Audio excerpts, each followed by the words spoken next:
कामगार दिन आणि महाराष्ट्र दिनानिमित्त पोलीस आयुक्तालयात मुख्य शासकीय ध्वजारोहण पार पडले। यावेळी आमदार अंबादास दानवे यांनी आपली प्रतिक्रिया दिली। आज महाराष्ट्र दिन आहे। 106 हुतात्म्यांच्या हुतात्मा झाल्यानंतर हा संयुक्त महाराष्ट्र झालेला आहे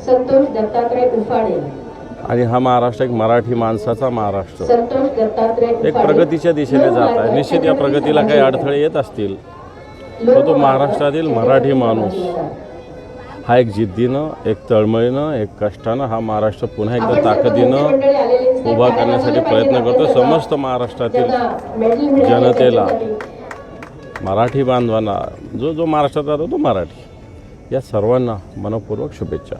संतोष दत्तात्रय उफाडे आजच्या दिवसाबद्दल काही उपस्थितीबद्दल कोणती उपस्थिती? सगळे नेत्यांची महाराष्ट्र दिन आता कोण कुठे असतील मला माहिती नाही, पण आज आचारसंहितेमुळे बरेच जण इथं आलेले दिसत नाही। जी गर्दी असते ती पण नाही आहे।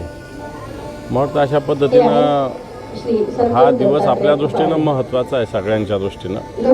मी कोणावर टीका टिप्पणी करणार नाही, परंतु सगळ्यांनी आलं पाहिजे एवढं मला निश्चित वाटतं। त्यानंतर